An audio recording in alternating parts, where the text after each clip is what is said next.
Hi, everybody. I am Madison Holmes. I'm MayCee Holmes. And you're watching Holmes². And we're back for part 2 with our Irish leprechaun. I mean, UK. It already derailed. British. That's it. The Irish people watching this, please comment in to say how offensive that is. It really as a British is. person, It is offensive. You don't even need to comment. I do need I'm so sorry. I'll make a disclaimer. I have read How the Irish Saved Civilization, read by Liam Neeson himself. So I understand and I'm with you. Did you meant to say Liam Neeson? Liam Neeson. You said Nielsen, so it's even worse. Liam Neeson. You can't even get the name right. Oh my gosh. First you call a Brit Irish. Wait, bad, huge no-no, and then you Huge no-no to the Brits and a huge no-no to the Irish. An Irish man's last they name. were friends What's wrong with once, you? okay? Before, They were. Well, the actually, British also got screwed over. So this actually brings up a really interesting point that might actually Look at the help camera, bring not us. me. I'm coming around to the camera. It's fine.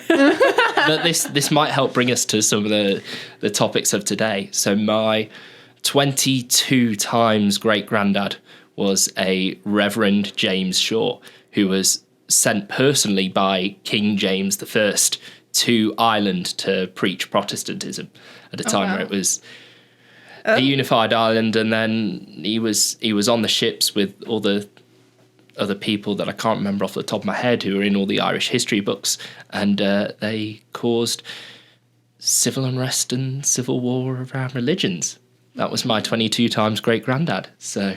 What? Even more offensive that you're referring to me as Irish. It's because in that book, the one thing that I found fascinating was the fact that, you know, there wasn't huge civilizations because after the Dark Ages, as they say, there wasn't much actual culture. There wasn't people like thriving, and then, you know, it was the Irish that kind of helped settle in the Celts that revitalized things like literature back into the islands of the UK, which I found was really interesting.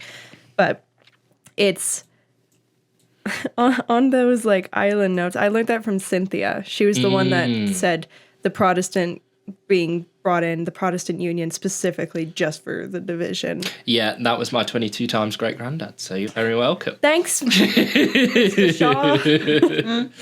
Well, that kind of brings us up to the modern day, because, well, things are kind of coming full circle, and now the UK is getting a lot of its own problems, which maybe we can see that as a bit of karma for everything that they've done so far. Well, actually, that's a good way of looking at it. Well, it's not all of, as EM would say, you know, there's a differentiation between the British oligarchy and then the British people. Yeah. I think he refers to it as the English civilization. He's like, they're not bad. They're just because the English civilization also helped lead into the American civilization. But the British, as the British Empire, that's what people associate with the big baddies. But which brings us to what we wanted to talk about today, which is because the UK is usually always the guinea pig. It is the blueprint, the draft about what then comes to Canada. So we thought it'd be very prudent for him to educate us on what it actually starts to look like downstream. We have talked about in a previous episode BCIL 8, C8, 2, and 9, which got passed first similarly in the UK. Did it get passed? Well, the UK already In Canada, had their... Oh, in Canada? I don't know. Okay, yeah, I was going to say it's on its way. No, I meant in the I'm UK. pretty sure it's not passed yet. So just so we can see how things end up playing out, go downhill. Spoiler alert, it's not pretty. Yeah, if there's, I mean... Okay, well then I guess we'll just hand it over to you, Tom. Yeah. Should we? You already said in our last episode you had a poem that you I felt have a would have been a poem. great segue for Because I am discussion, so... You're a lovely great British poet here, and we talked a lot in the last episode about poetry, and we were going to talk about the UK, so let's do two birds with one stone to help transition us to that. So here's a little poem, allegorical in nature, that I wrote about one particular issue that's a hot topic in the UK, and that'll dovetail into some of the other areas that may be of interest to Canadians and beyond. So this is the Grindylow. It goes like this. No one knows from which waters they have swum through, nor in which they stay. They hide out in the river clay, amongst the weed the green limbs splay. Of the lake they made a ghetto, where once bloomed flowers now holds muck that drains the soul of all its luck. The brutish stench can only grow, for there's a creature down below they call the Grindylow. A child who stumbled by the bank, ignorant of its ghoulish rank, experienced a morbid yank and murmured as his heart then sank. Long gone are the raven and crow. The mother had lost her firstborn. She tried with might to sound the horn. The petrified town would not go. They dare not meet the Grindylow that pulls them down below. They cannot keep the youth away, for it's a curse that's come their way. They multiply with every day. Their cancer is not kept at bay. Hamlets, too, become a ghetto. They tried to pave over top floodplain. Now claws lash out from down the drain. Their terror's now the status quo. They dare not meet the Grindylow that pulls them down below. Many instances have been since where mobs charged on to meet their prince in the hope that they could convince him to make the Grindylow mince. They learnt something that's brought more woe. The king, corrupted by his vice, had into castle moats enticed the Grindylows with halls in tow. He opened the dungeon to show the children down below. He said, "You cannot have them back. They must go by a foreign track to our Lord Grindle, all in sack. For if he were to ever lack, he'd make our kingdom a ghetto." He threatened that each mother's head would come off while they lay in bed with just one swift and mighty blow, if the public ever should know the truth of Grindylows. Thus none know from which waters they have swum through, nor in which they stay. At night the maddened mothers pray the heaviness that's on the way will be relieved by some hero. For men within their homes are weak and cowardly will turn their cheek, conditioned to not overthrow. They dare not meet the Grindylow that pulls them down below. Ooh, well, that's good. That's nice. It's not nice. No, it's not. It was well written though, Tom. It was good. Oh, thank you. Yeah, this piece was. I still am interested in more mythological themes, and in fact, one of the pieces we did at the open mic that I was grateful to be involved with the both of you. I did one of those poems that weaves in some of those mythological themes, and for me, there's something quite important about continuing that tradition, especially the English tradition of Grindylows, and in this case, Lord Grindle being a link back to Beowulf, and continuing a lot of those stories through and bringing in a modern influence and context. I also took some inspiration structurally from Tennyson's Lady of Shalott, which looks at a lot of Arthurian legend, and weaving all that in, because I think there is something really powerful about allegory and respecting that, certainly in the UK, but it exists everywhere, that there is a culture and an ethos and a literature in this case that exists there, that what's happening now is a continuation of that story, and those patterns and themes that have been spoken about through time are so relevant in understanding today, which I can see both of you nodding and smiling along. I know I'm in the right place for it. Well, that's why we're such movie buffs, because, I mean, you'll get something like Lord of the Rings, and it's actually a little bit sad. You know C.S. Lewis's work, and C.S. Lewis was the best friend of J.R.R. Tolkien, and C.S. Lewis he started his space trilogy, but the big finale, The Hideous Strength, he had originally written The Abolition of Man first, and The Abolition of Man was on, you know, the lack of values and the decadence of society, and the ever-evolving getting rid of objective truth for subjective truth, even though me and MayCee have expanded a bit more on that in previous episodes, but just the incoming of the transhuman agenda. But nobody took it seriously. He wrote that for the scholars, and the scholars were like, meh, just another dissertation. It's clear from that trilogy, which I've mentioned on Substack as well, and linked to Cynthia's essays on those, which are a really great breakdown. Yeah.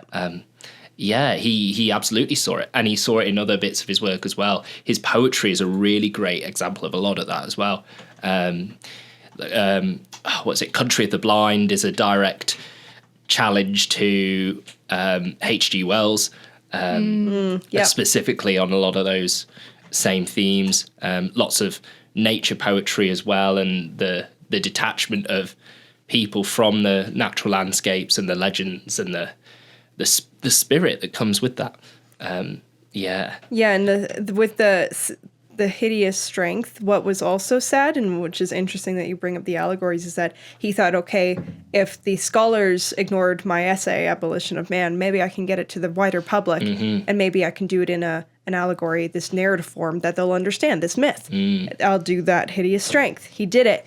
And all of the fan emails were like, this is an amazing piece of work. They did not connect it in one piece to the actual reality of what was going on. That's probably why the oligarchs love doing fiction as well, though. Yes. Even H.G. Wells, why do you have to counter him at all? Because he was also using fictitious writing to implement, I guess, sort of seeds into people's brains, bringing forth a certain normalcy that otherwise most human beings were not even conceiving at that time. Well, the trick is to say, oh, it's fiction. It's just a thing for entertainment. Yep. Yeah. There's not meant to be lessons about life. That are like, it's meant to be a warning for today. And it's like, well, if you're looking at it as that, well, good for you, because you're kind of going like, well, this is a terrible thing. We should not be doing this, right? But at that time, it wasn't served necessarily as a warning. It was more like the predictive programming that we see a lot of today, kind of weaving into the UK, actually, Tom. So if you wanted to kind of like elaborate now as to the poem itself and the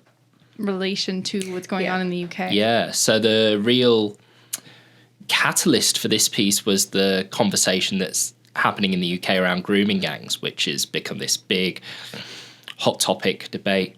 For those who aren't as initiated, for many years in the UK, including around where I grew up in Sheffield and Rotherham, which they're essentially the same town at this point because of the urban sprawl, was one of the epicentres of this, where there were young teenage girls targeted by grooming gangs of men. Statistically, they were predominantly Pakistani, but there were other non-English nationalities in there as well, and that a lot of these young girls were targeted because they were white. And it was, as many of the exposés and studies and inquiries are showing, that there was a massive cover-up because the local councils and police forces were corrupt in covering it up for whatever reason. What I, however, wanted to take this piece is that there's sort of that whole thing has become a hot topic for what we'd call the right wing in the UK. But there's also this lingering piece around grooming gangs amongst elite circles and politicians. That's an ongoing story. Prince Andrew is really the one that people like to focus on in the UK. Jimmy Savile with that. And what's the nuance that's ignored in this story is that there's a connection between the two. Right. The reason why these, I think Manjeet Nawaz put this really well in his exploration of it, those street level grooming gangs who may target because of race or operate in a particular way or whatever, that feeds the higher up circles. There's a connection there, and it's been documented. As I go into the notes on Substack for the poem, that's documented in both the major political parties, that there's a pipeline there between the connections between the street level grooming gangs and higher up for the elite child trafficking, both of which exist. And there's a reason why there's a connection there, and that's being completely ignored. And I suspect that some of that dialogue, at least in the political circles, is to try and say, well, ignore the fact that there's a connection here, and it's not that simple, and they can use it to rile up people's sentiments to vote in certain ways or push other ideas and agendas tagged onto that. There's a lot of nuance there that gets ignored, particularly in this connection. And I wanted to write the poem to explore that. And the idea of Grindylow's particular mythological creature of a child snatcher based in a lake seemed like a perfect fit. And then in my studies to try and work out more, there is this connection to Lord Grindal of Beowulf, which is one of the antagonists that Beowulf goes and defeats. but it's similar settings, similar levels of evil. There's not much documented on it, but it has cropped up in literature here and there. So I thought let's have some fun, and it was the perfect allegory to use to highlight that connection. Have you done any connecting that to, because like you said, it's a hot topic for the right, and I've listened to Majit Nawaz has also talked about it, but he's pointed out the connection with Stephen Yaxley Lennon. I forget his real Tommy Robinson's stage name. Yeah. And that's what really sort of flagged my interest of, okay, there's a lot of nuance that's being ignored here, because the growing sentiment on the right is, oh, Tommy was right all along. He was a champion of these grooming gangs. But then again, he was never focused on the elite child trafficking element of it, which we know exists. Right, and Israeli connections. And there's massive Israeli connections. He's really pushing Zionism as a part of his persona now, which... And like you said, if people don't bridge that, if they stay just with the grooming gangs, kind of like mobsters, I guess. You look at those gangs and then they look at them as separate entities than government entities or any corporations, but they're literally just the same. It's just a trail, but they are connected. And I guess if people don't connect that, then they think Tommy Robinson he's on the right line because he's calling out all of these grooming gangs, and yet you don't look at the government involvement within them. Yeah. Okay. And it's interesting because then it seems like it spreads more hatred. Because it's funny, because even with what was going on and what has been going on with the whole Israel and Palestine thing, and then trying to different things that are happening, and you're finding certain connections where it's like, oh, did Charlie Kirk get assassinated by by Israeli foreign interests? And this is just something that's been going around as well. And it seems like there's a sort of huge divisionist flip going on, where now it's like, oh, you can't be anti-Semitic and on one side, and on the other side it's like Israel bad and and there's lots of nuances going on, and it feels to me almost very akin to the Ukraine Russian war that's going on, because it feels like there's a tear that's happening, and I still feel like it's happening once again. And so that's where some of this connection comes in. And there's a good part to also kind of come into it is in the sense of Crypto Rich has talked about it with the UK and the problem with immigration as well. Yeah.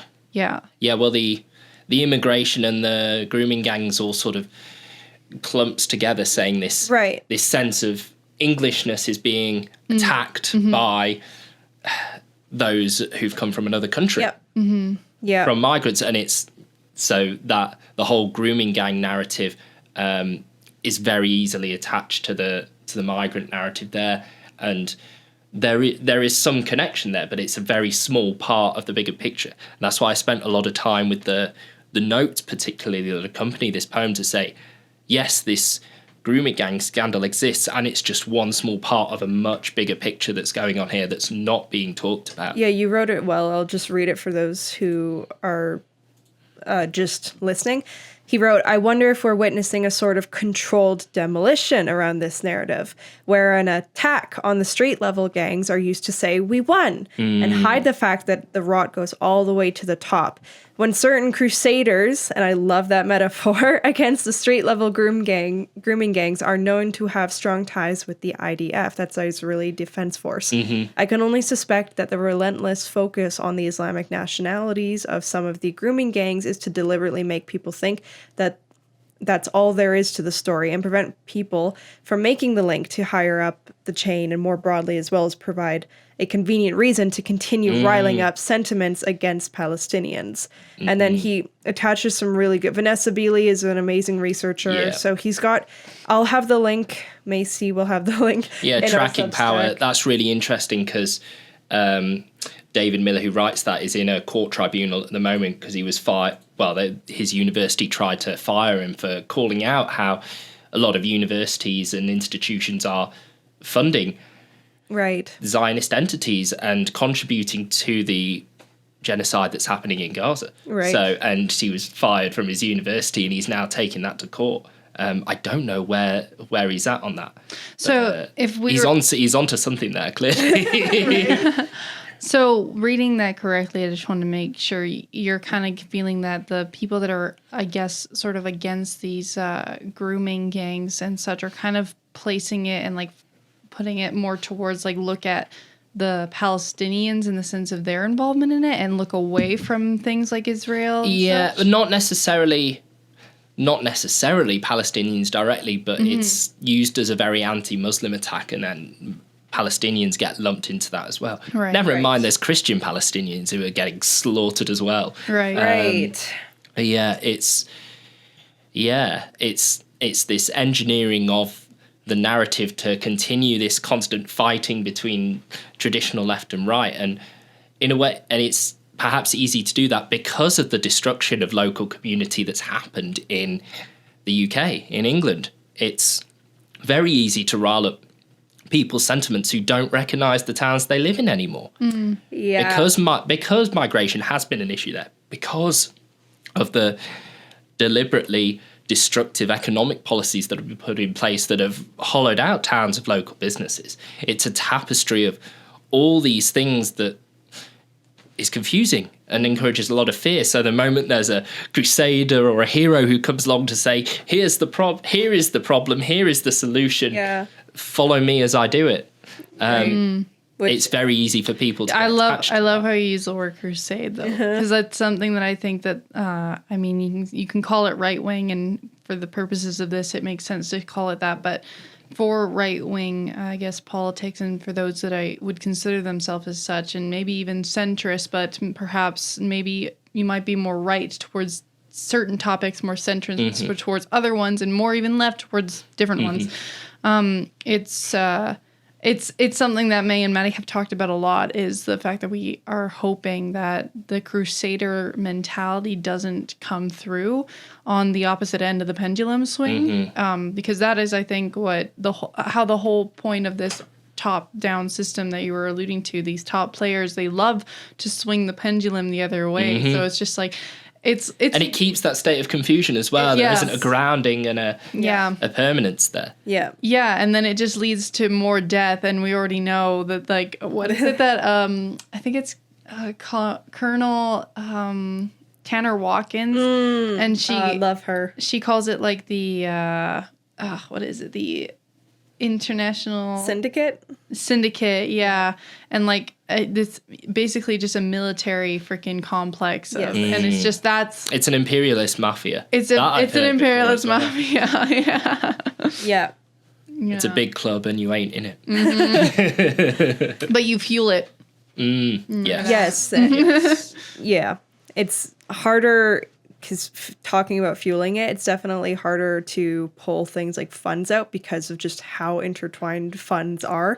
But it's much easier to not fuel it by getting educated. Because again, even what we alluded to at the beginning, doing stories, and even what C.S. Lewis, J.R. Tolkien tried to do via their stories, also pointing out, the ring layers of power. That's the same structure that we have in real life. It's not enough if people just look at it as, this cool archetype.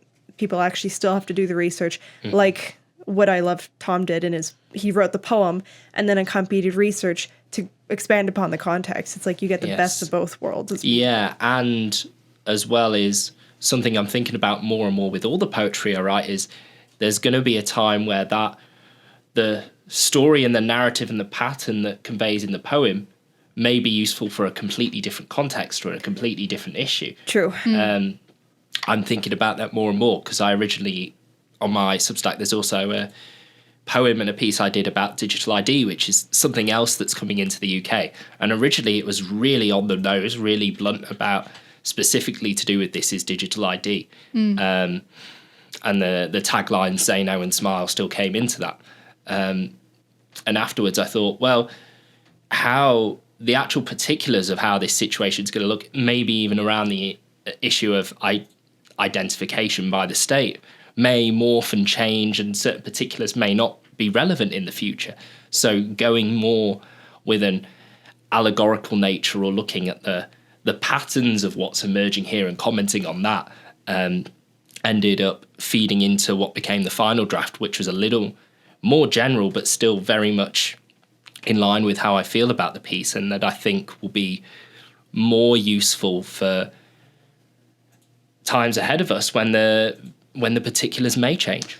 It's also interesting how, like, I like how you're trying to, it's kind of reminding me of the saying, like, of like fighting fire with fire, but it feels that way in the sense where you're taking something that what we would call the oligarchs and the higher ups have learned how to take, which is kind of like, it's like that stupid saying, which it's not entirely stupid, but it's like no one cares how much you know until they know how much you care, right?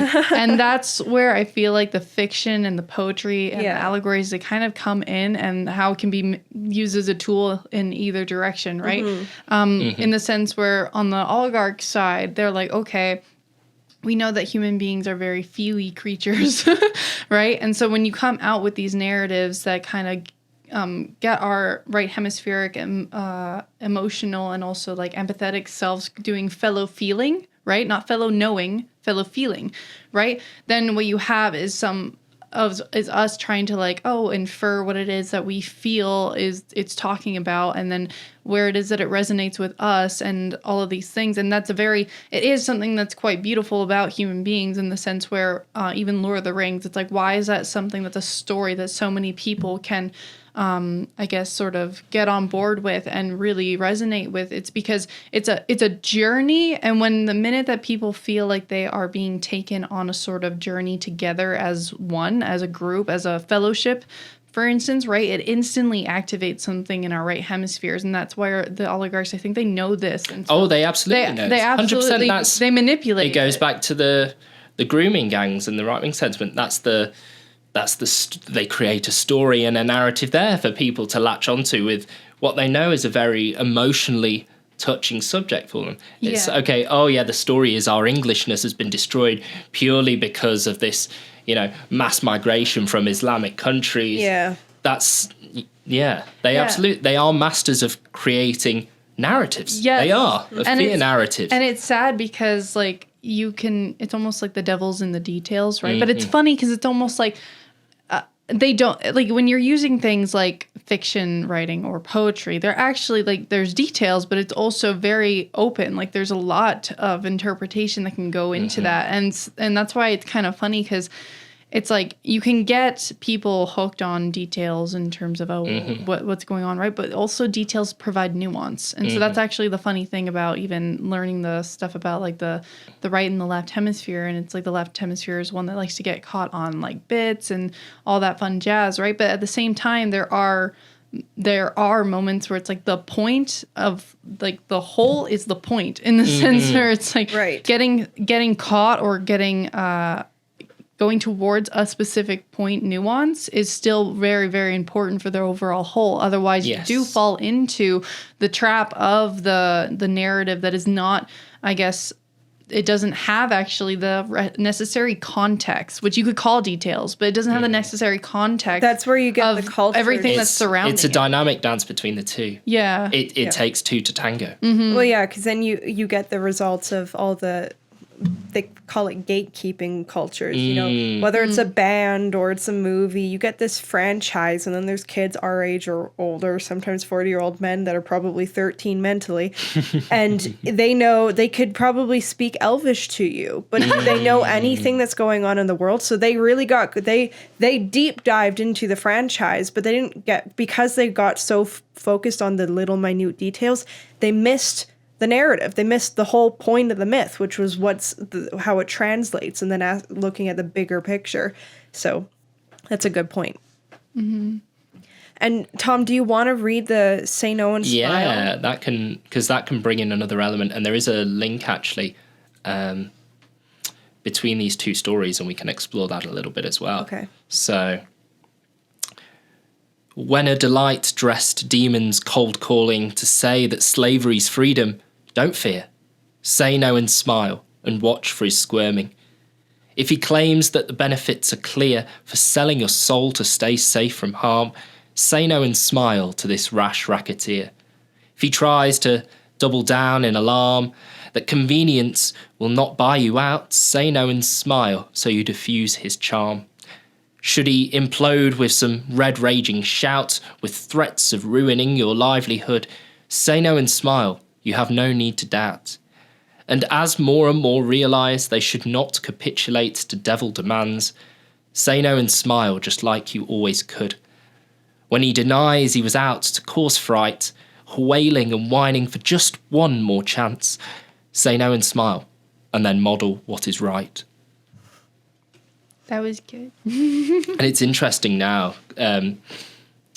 I mean, that poem could have applied to the COVID tyranny that we experienced. You know, lock yourselves down in your home for this totally deadly and killer virus, and you can't see any of your family or do things that we actually know to be objectively healthy because that's going to kill granny. And then, you've all got to inject yourself with this experimental pharmaceutical product because otherwise you're a monster.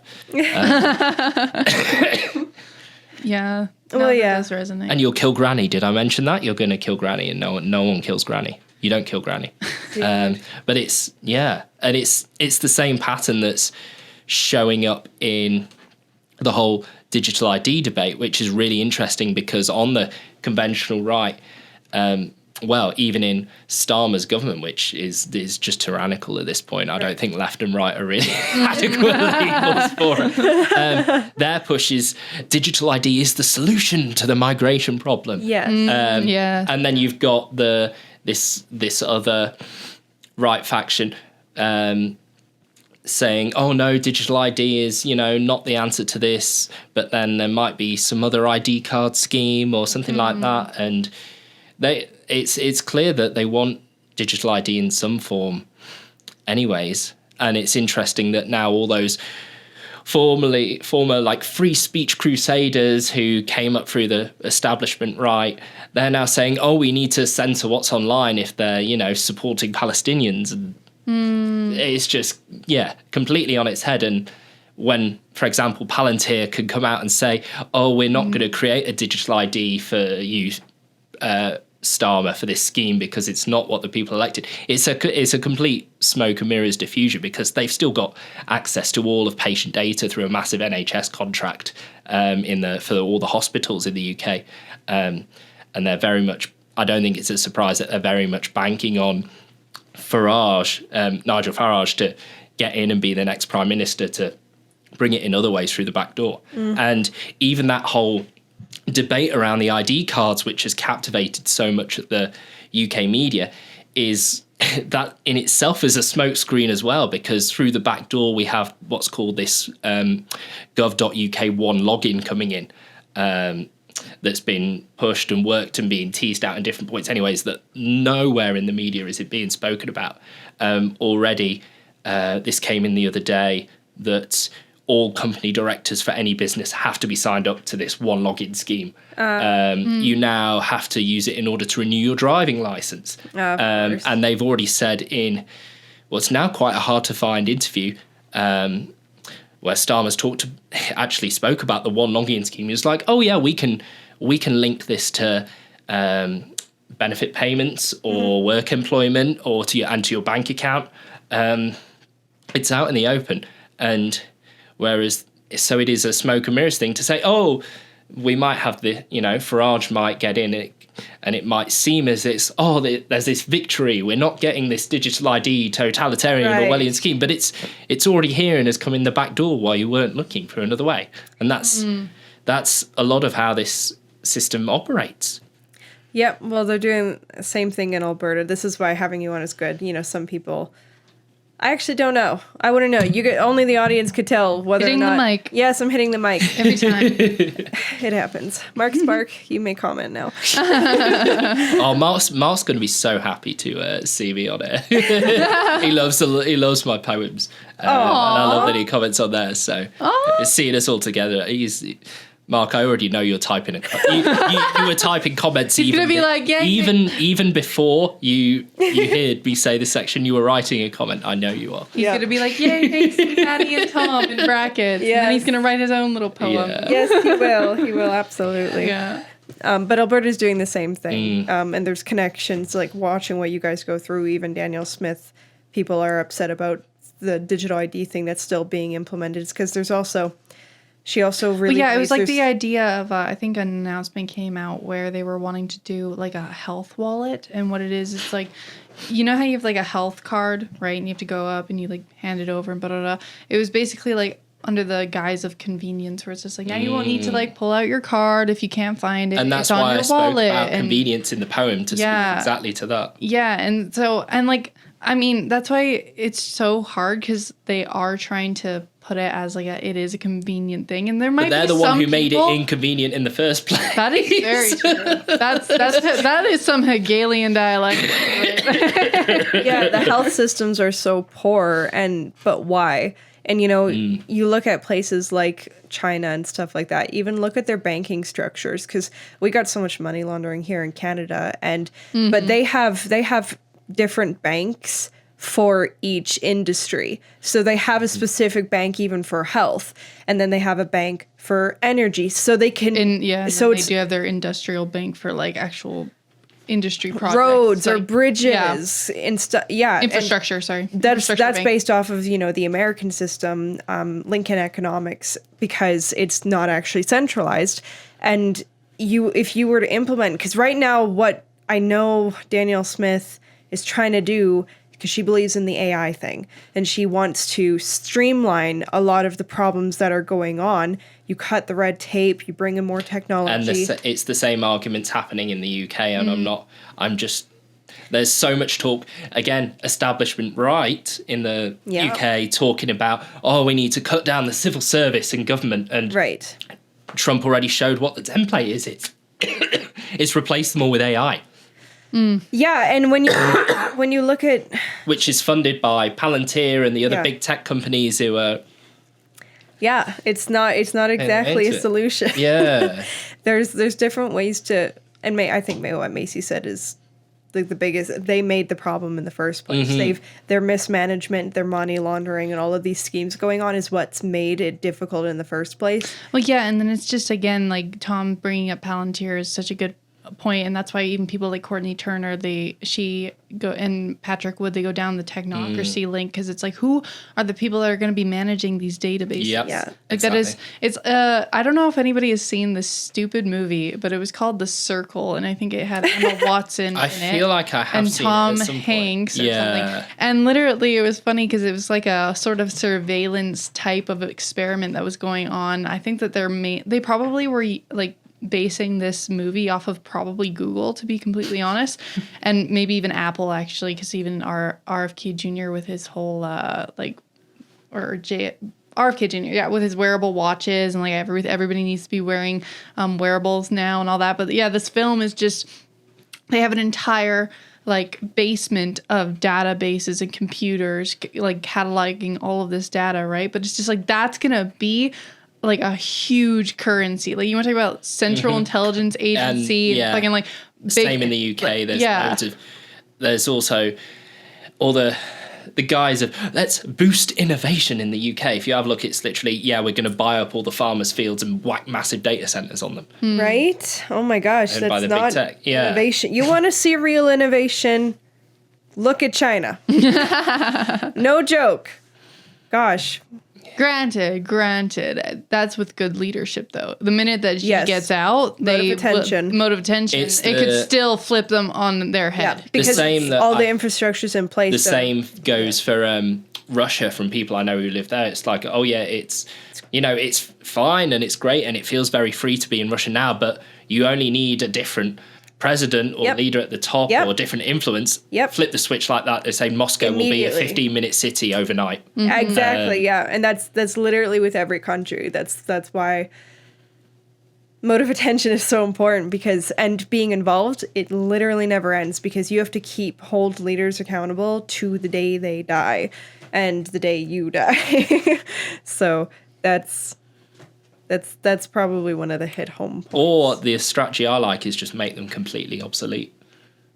Have a community that's strong enough to say, well, no matter who comes in and tries to influence us, we're just going to say no. That's the story of where is it in Mexico, Michoacan, near there, about the town where they had loads of illegal logging and forestry, and all the politicians were corrupt, and they were realizing that, well, hang on, it's us inviting the politicians in and then, putting them up as the leaders is what's causing this problem and is extracting all the wealth from our town. So they all got together, they got guns together. Quite a big piece of the story is they know we're kicking out everyone all the corrupt cartels, all the corrupt politicians, all the corrupt government officials, and we're just going to run things our way. There was a standoff for a while, it made the news and everything, and eventually the Mexican government said, oh, okay, we give up, we're just going to leave you alone and let you run your own affairs, do your own thing. And that's still pretty much the case today. And they don't have any problems there, they just govern themselves. Even when Mexico could try and put in whatever mandates around COVID or whatever policies there is, the town just say, no, we're not doing it, and continue living their lives as is. You need an educated populace in order to do that on the mass scale, because we've met smaller communities, we're in smaller communities where those are possibilities, but you need, in order to maintain a country, and that's the only thing that's nice. Well, that's why I'm a fan of decentralization and distribution. I mean, the Hanseatic League is a great example of that, of more city-state based models that throughout Europe that could govern their own policy. Why I love initiatives like Albertan independence and Texas independence is because it brings that accountability way closer to the people who actually matters. Granted, I was talking about this, and I forgot what it was. I forgot what the plan was called, but it was Game B. No, well, I mean it's similar concept sort of, but it was a sort of, I guess, plan/plot in the sense where it's like trying to wipe out the U.S.'s port states, Texas being an example, because then what you can do is you've got an encirclement and you can tackle in the middle.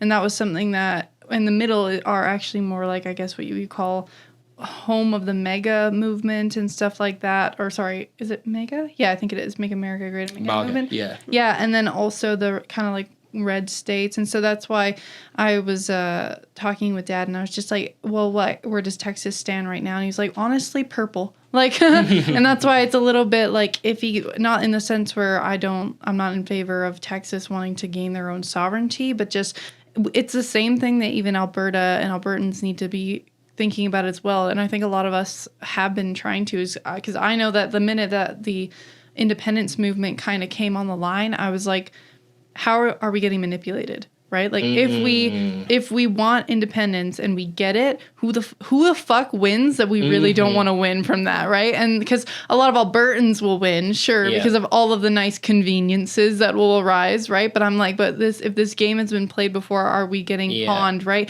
And so far, the only evidence that I could find from that, and like that'd be the same thing with the Texit movement as well, then they have to ask themselves, how would that be used in some sort of greater scheme against the United States in general?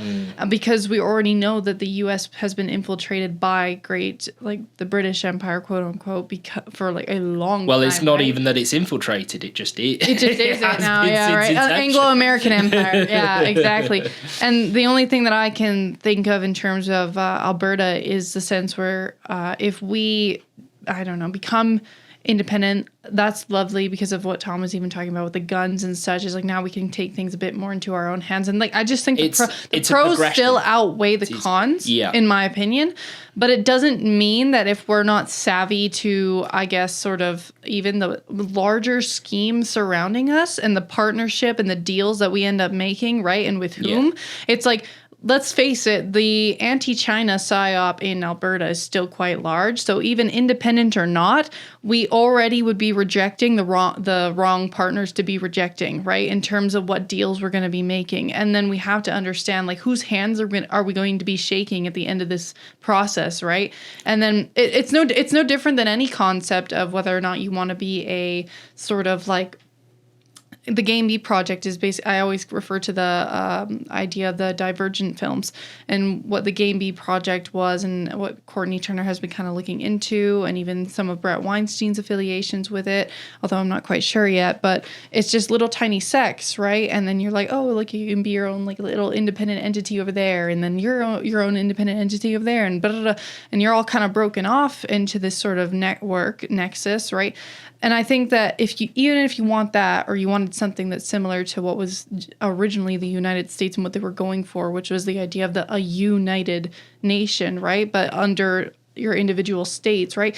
The concepts are not too far off if you're really thinking about how you can still get manipulated, and how we're all in all kind of trying to encompass is if you're not educated, right? Because left hemisphere doesn't go away. If you're a bunch of little nexuses and there's still not quite a way to stay underlyingly connected, right? Then you're still at risk of getting isolated. You're still at risk of getting fucked, essentially, right? Because now you have less, I guess, resources. Because I mean, I know a lot of people don't like referring to people as resources, but it's like we are very helpful for each other. Yeah, right? The flip side of the whole thing is that with those smaller entities, they're in much stronger positions to then be able to negotiate directly with their neighbours for resource sharing, rather than that being managed by some super great overarching entity which doesn't really have any connection with the resources in that area whatsoever. This is a big part of how the Soviet Union fell, is a lot of especially in the western part of the Union, where we find Poland, Czech Republic, all of these now, is that it got to the point in the 80s where these local towns were really just managing themselves and working out between their neighbouring towns how best to share resources and get food. And for example, if someone in the town was, arrested for committing a thought crime against the state or whatever it was, the entire apparatus of that town, and most likely the neighbouring towns as well, would just all mob, and by sheer people power, they would just break into those prisons and retrieve their people. And it was at a point where the Soviet Union was so weak that they couldn't really do anything about it. And that's only possible because those communities had their individual agency there, that ability to govern their own affairs, even when there was this overarching tyrannical system. And so, of course, the time comes when the Soviet Union falls, those communities still exist and can continue going regardless of what the country apparatus around it is doing. Yeah, though some of them arguably could still be in better positions. Oh yeah, but it's still a progress, and it's contextual based on different locations. It's definitely contextual, because I remember, and it was a stupid game that we played, Capture the Flag. I remember one time, and they put us into teams, and we all had to be kind of like, I guess, against each other, right? But if you wanted to take a more metaphorical twist as to how this kind of relates to this discussion, you could have thought the flag was prosperity. You could have thought the flag was like, I guess, them trying to thrive, and that's what you're trying to capture. And the most genius thing, obviously, that happened was 3 of the teams out of the 4 all teamed up together, and then they decided to attack the one team that didn't think about it, right? To join forces. And then it kind of happened again, and it was 2v2. It was like, okay, like I was on red team, for example, and then we were looking at green team instantly going like, we don't want that to happen again. So now you have 2 big conglomerates, right, going after the same thing. And it's not necessarily that it's like the mindset, because again, this is very left hemispheric in the sense of the competition zero sum, right? Where it's like, oh, we have to all, like, I get prosperity or you don't, right? Or my people get it and yours don't, right? And that's where a lot of Matthew's work kind of comes in, was like, why can't we just cooperate, right? Like, why couldn't we all just be friends? Why couldn't we together and work together? Exactly, right? And so that's why it's very difficult, because you can't get rid of left hemisphere, right? Yeah. And then that's why what we alluded to, systems, anarchy, monarchs, and this is something I've also been thinking about with Ian Burlingame, because he talks about real monarchies, and he says we've never had a real monarchy because the way it's supposed to play out never actually happened. And that just sounds like to me when people are like, oh, but we haven't really seen real communism, right? Like, if we just try it one more time, it's gonna work this time. And this is why I don't think the system matters. What it's like, you got the top down, you got the bottom up, because the brain is the brain. And all of those systems are made of people, human beings. So unless you know your own mode of attention, meaning you also know the mode of intentions of others, no matter the system, because systems, as Tom, you kind of alluded to, you will probably get a democracy might work for one country or one nation, but maybe the monarch is what everybody understands a bit better on a smaller level in another country. But it doesn't matter so long as you know the brain. And like anarchy on some levels might work with no government systems, but cooperation is the ultimate way for everybody to prosper because we're better together, like, period. And to do that, everybody needs to get educated on their own brain and psychology. That way we can avoid the divide and conquer games, digital ideas without the right mode of attentions. Like, all of this needs to be factored in. Well, yeah, and like we were talking about, I think even on the last one, it was like you can have elements like systems transition. Yes, they're a living thing. Like people are a living systems. thing. Right? It's constantly a process of transition. Yeah, like because contexts and people and situations and resources, and it all changed. We transitioned into a tyranny. We weren't always meant that way. Were we meant to end up a tyranny? Actually, yes. Canada, if you check out Matthew Aird's work, we actually were meant to be exactly where we are, but not the point. So was the U.S. And so was the U.S., right? I suspect for a while the UK now, and I suspect a lot of those I know people like Francis Leader talk a lot about this, that they are preparing. They know that transfer of wealth is going to the eastern states, and their plan will just be to bring themselves out. They're doing a lot of work in Central Asia at the moment, which is really interesting, building massive mega cities and all sorts, which, it's the controlled extraction, move on, extraction, move on, extraction, move on. Yeah, and that's what I think even Ian Burlingame was talking about with Israel, and I think it was Kissinger that was laughing, going like, haha, in a couple of years there won't be any Israel, and everybody didn't get the joke, but the joke is that they made Israel to basically just farm Israel, and now there will be no Israel. It might have been Schwab that said that. Yeah, maybe, Yeah. I don't know if there's, big doomsday, woo! UK is falling. Oh. We've been talking for 51 minutes and we did cover a lot. I will, again, once I want everybody to know where they can find Mr. Tom Shaw's Substack. And tomshawwritings.substack.com. It's also linked at tom-shaw.uk. Yes, because you can buy his books there. You can follow his writings. It's all there. Shall I do a poem on cooperation to close with? Sure. Does that feel fitting? Let's end on a nice note. Yeah. Sure. Maybe a bit more of a Which one is it? Well, this is Battle or Build. This is the one I did at the end of yesterday. We were like, you needed to open with that one. Good one. It feels fitting to close with because I love how your exactly picture is Mjolnir, like Thor's hammer. There's a good one. Yeah, this is one of my earliest poems, and exactly of this idea of why are we in these divide and conquer games? We can collaborate, and I don't think it's any coincidence that this is far and away the most popular piece that has ever been put out on my Substack. I know Tess Laurie of the World Council for Health has shared it. That makes me feel very happy then, actually. A few people. Yay. Yeah. So there's something here that resonates, and if you're watching, I invite you to leave a comment to say if it resonates with you as well. So, Battle or Build, it goes like this. Are you here to wage a battle, or are you here to help me build? Did you bring your sharpest weapons, or tools to forge and gold to gild? Did you come to compete with me, or did you come to collaborate? For I do not want to fight against you, instead, unite as we head to our fate. See, there are bigger threats in life than my character assassinating yours.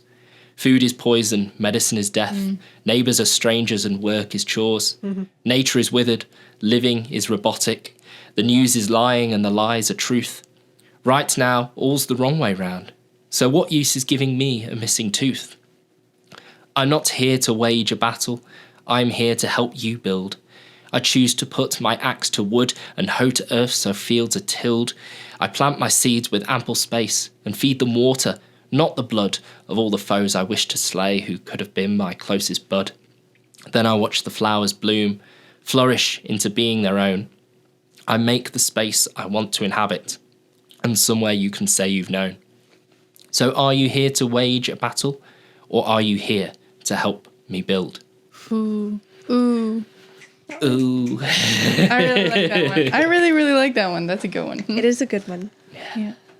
I feel like that's a good note to end off of. Absolutely. Right, do you want to join us, Tom, for our outro? Yeah, what do I need to do? So we say... I've done this once and I can't remember already. We say, this has been Holmes². That's literally it. All right. Okay, ready? 1, 2, 3. This has been Holmes².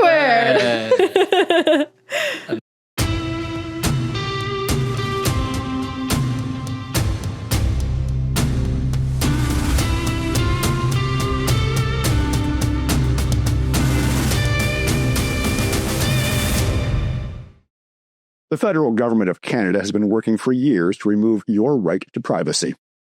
Our rights under the Charter have been repeatedly violated, and bill after bill is being introduced to place you under constant surveillance and control.